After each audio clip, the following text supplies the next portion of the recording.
Episodio 1. Corpus Lex. ¿Una estrategia fiscal firme y legal? ¿Estás pensando en iniciar un negocio para volverte un empresario exitoso? Empresas líderes a nivel mundial pagan menos del 10% de impuestos. Es muy importante que estés asesorado por profesionales y que tu empresa obtenga los mejores beneficios.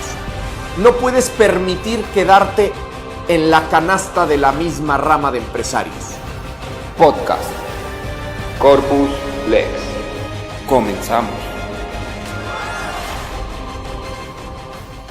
Estimados amigos empresarios, su servidor Bruno Taveira les da la más cordial bienvenida a este su primer podcast, dirigido por la firma jurídico-contable Corpus Lex. En este programa daremos contestación a una de las preguntas más comunes por parte del empresariado mexicano. Esta es: ¿podemos pagar menos impuestos sin ponernos en riesgo? Mi respuesta en todas las consultas que hacemos es sí, claro que sí. Pero primero que nada tenemos que entender cuándo es una estrategia fiscal legal y cuándo es una estrategia fiscal ilegal. ¿Y esto por qué? Pues porque es simplemente imposible otorgarles estrategias fiscales que paguen menos impuestos contra pseudoestrategias fiscales que más bien bajo el disfraz de estrategias son fraudes fiscales, como lo son la compra-venta de facturas y asimilados al salario. Para este tema nos complace la asistencia del licenciado Jonathan Quiroz, coordinador de la firma Corpus Lex, al que le doy la más cordial bienvenida. Agradezco de antemano la bienvenida, agradezco su atención y esperemos brindarles la información relevante y útil para que se animen a emprender o para que se animen a fortalecer sus empresas. Bienvenido, licenciado. Dime algo. ¿La compra-venta de facturas es una práctica legal? Es una práctica totalmente ilegal. Se encuentra prevista en el artículo 69b del Código Fiscal de la Federación y se contempla como la simulación de operaciones y produce una sanción tanto administrativa como penal. ¿A qué te refieres con una sanción administrativa y a qué te refieres con una sanción penal, licenciado? La sanción administrativa va a ser la determinación de un crédito fiscal por el impuesto omitido. Este impuesto omitido se va a determinar en base al efecto fiscal que se le haya dado a la factura. Es decir, si nosotros adquirimos una factura y con ella hicimos deducciones, omitimos impuesto. Este impuesto que se omitió va a ser reclamado posteriormente en el crédito fiscal. Esta es una práctica que en México se desarrolla más bien como un deporte extremo, ¿no? Esta es una práctica que tiene años rigiendo las estrategias fiscales o más bien las pseudoestrategias fiscales en México. ¿Qué nos puedes decir al respecto, licenciado? Antes existía el fenómeno de la emisión de facturas apócrifas, que era cuando falsificabas una factura porque no cumplía con los requisitos o los elementos. Este fenómeno con la facturación electrónica desapareció y se convirtió en la simulación de operaciones, en la cual las facturas cuentan con un folio fiscal, con una RFC, se emiten desde el portal del SAT, pero las operaciones que están contenidas no tienen sustancia jurídica. Ok, y al decir que no tienen sustancia jurídica, quieres decir que más que una estrategia es una simulación. Es una simulación por la cual se adquiere un servicio o un producto, pero en realidad no se está adquiriendo. Ese comprobante fiscal existe de manera tangible, existe de forma tecnológica, ahora que todo es electrónico. Sin embargo, la materialidad, la naturaleza de la factura no tiene sustento alguno. Efectivamente, yo te quiero dar un ejemplo. Imagina que adquieres una factura por servicios de marketing y tú tienes una factura con un monto que te fue cobrado. Pero en el momento en el que tratas de entrar, investigar, conocer al emisor de la factura, al EFO, te das cuenta que la sociedad... Perdón, déjame corrijo, es importante, escucha, que identifique que EFO fue determinado por parte de la autoridad como emisor de facturas falsas y EDO el que las adquiere. Simplemente para efectos de que seas que sea más entendible los conceptos que aplica el licenciado Jonathan. Perdón por interrumpirte, licenciado. Nuestro EFO, si lo observamos bajo una lupa, no hablando desde la óptica de una autoridad fiscal, sino desde un empresario. Firmamos contratos con el EFO al momento de ofrecernos servicios de marketing, nos proporcionó el profesionista, tenemos certeza de quién es el profesionista encargado del marketing, y eso es bajo un análisis del empresario. Imaginen ustedes la autoridad cuenta con mecanismos para determinar si el domicilio fiscal es localizable, si tiene activos, si tiene trabajadores, cuál es su capital, en relación con su capital cuánto factura, y en relación con su actividad, qué es aquello que está facturando.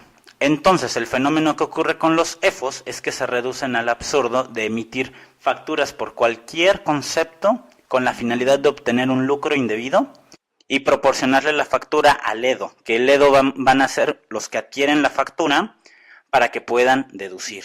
Entonces existen defraudadores fiscales que hoy en día lo único que hacen es pues contratar a una persona de escasos recursos para que le preste el nombre, con este nombre pueda desarrollar una persona jurídica o una persona moral con diversos, infinitos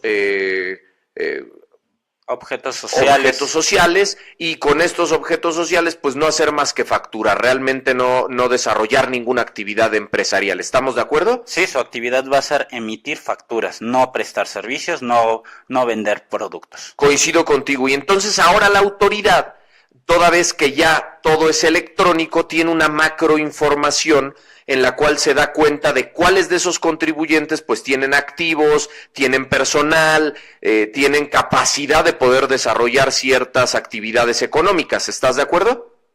De acuerdo. Entonces, cuando la autoridad se percata, derivado de ese macro de información que tiene electrónicamente, se percata que una persona jurídica o una persona física no cuenta con los activos, con el material o con lo fundamental para poder desarrollar esa actividad, la autoridad lo determina como un EFO, o sea, un presunto emisor de facturas falsas. ¿Y por qué digo presunto? Porque presunto quiere decir, yo autoridad detecto que las irregularidades con las que cuenta una persona jurídica o persona física no tienen el sustento para poder desarrollar y entonces inicio un procedimiento administrativo.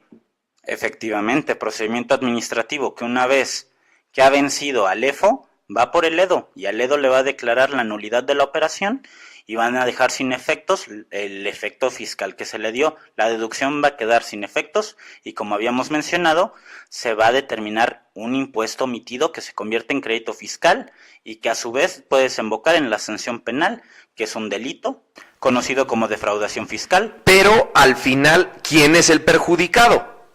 Porque nunca van a encontrar al testaferro o a la persona de escasos recursos que prestó el nombre. ¿Quién es el afectado cuando no le permiten hacer la deducción o hacer la aplicación del comprobante fiscal? ¿Quién es el que asumió el riesgo? Aquel que adquirió la factura. Entonces, el que adquiere la factura es el empresario que sí está físicamente, que sí su familia vive de ese desarrollo económico y que sí la autoridad puede llegar a atacarlo. ¿Estás de acuerdo, licenciado? Tanto que su patrimonio como su libertad se encuentran en peligro.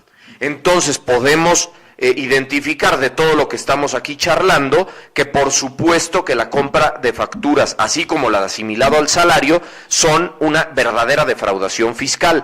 Y para no ahondar mucho en lo mismo, me gustaría especificar que se encuentran respectivamente en el 69 del Código Fiscal de la Federación y en el 113 como delito fracción tercera. Nuestros escuchas, abogados, contadores, conocen los dispositivos, saben que ahí es donde se encuentra previsto y ustedes que nos escuchan también lo podrán corroborar. Darse cuenta que lo que aquí les estamos presentando no son apreciaciones, son el proceso de un estudio y de una deducción, y eso es lo que queremos acercarles a través de estas sesiones. Muy bien, mi estimado licenciado, ahora dime algo. Antes de llegar a la conclusión, dime algo. En dado caso, porque también suele pasar que la autoridad presume de simulación cuando no hay simulación y pone a un contribuyente en el procedimiento del 69B cuando este contribuyente pues sí adquirió el servicio. ¿Hay defensa? El derecho de defensa es legítimo a todos los contribuyentes y es el caso más lamentable que cuando no eres un EFO o un EDO, más que nada cuando no eres un EDO, te pongan en esa hipótesis. ¿Por qué? Porque no estabas asesorado, porque no supiste cómo blindar tus operaciones, cómo cuidar la sustancia jurídica de tu operación. ¿Qué es lo que faltó ahí? Te faltó estar cerca de un profesional. Por eso estamos aquí como sus asesores. Coincido contigo, y para poder concluir este tema tan importante, mi querido licenciado Jonathan, me gustaría identificar si existen estrategias fiscales que te permitan pagar menos impuestos.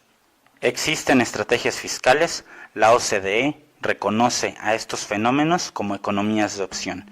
La economía de opción, a diferencia de la defraudación fiscal, de la planificación fiscal agresiva, es cuando tú optas por tributar en el régimen que mayor beneficio te ofrezca, bajo las normas del Estado que más te beneficie. Eso es maravilloso, licenciado, porque fíjate, te voy a comentar un fenómeno que pasa muy constante en el despacho, y es que mucha gente llega con recursos que ha adquirido de forma legal, que ha ahorrado durante mucho tiempo, y me dicen, oye, es que en fulanito despacho de tal me están vendiendo un asimilado al salario para poder meter ese dinero a la economía formal y pues poder comprarme una casa o poder comprarme X cosas, ¿no? Y cuando yo les pregunto y les digo, oye, pero pues si tú podrías estar como Repeco, tú podrías estar incorporado al régimen, que el cual tiene muchísimos beneficios. Al RIF.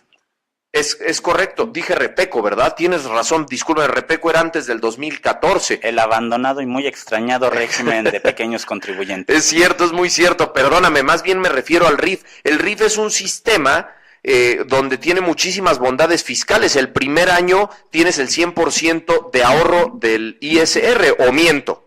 El 100% de la deducción del ISR, que va bajando en un 10% conforme avanzan los años, es el beneficio para los contribuyentes que desean someterse al RIF. Esa sería una economía de opción, como también podría ser una economía de opción el que renta un inmueble y opta por hacer la deducción ciega. ¿Estamos en lo correcto? Otro ejemplo claro de economía de opción en la cual tú no estás violando la norma, estás aprovechando los mecanismos legales en beneficio de tu situación como contribuyente. Entonces, para concluir, estimados amigos empresarios, es muy importante que te encuentres asesorado por profesionales. Primer punto, no puedes permitir dejarte engañar por una pseudoestrategia fiscal que lo único que va a hacer es aniquilar tus finanzas y poner en riesgo incluso tu libertad personal. Segundo punto, ¿se pueden pagar menos impuestos? Sí. Cuando te encuentras asesorado por profesionales, puedes optar por economías de opción, por oportunidades que te brinda la propia norma jurídica para poder aplicar en ellas y pagar menos impuestos. ¿Qué agregarías como conclusión, licenciado Jonathan? Invitarlos a que se acerquen a nosotros como sus asesores, que sigan estas secciones, e incentivarlos a que no le tengan miedo al fisco, a que no le tengan miedo a innovar dentro de su ramo, a que no le tengan miedo a emprender. Existen opciones, existen mecanismos, existe planeación que les puede llevar a la cima del éxito empresarial. Perfecto, pues nos vamos muy contentos en este su primer podcast. Va a ser muy placentero para nosotros que nos sigan escuchando, que sigan preguntándonos de qué temas quieren que hablemos, de qué temas quieren que debatamos, para que su empresa siga en ese crecimiento, y que si apenas estás por emprender una empresa, te asesores por profesionales e identifiques cuáles son las características que te beneficien para que tus resultados sean más óptimos. Les mando un abrazo y un saludo a la distancia y espero tenerlos como escuchas en las próximas ediciones. Agradeciendo también la atención prestada y estaremos en futuras sesiones. Mi estimado licenciado Jonathan, muchísimas gracias por haber participado en esta sesión y esperemos contar con tu presencia en las próximas.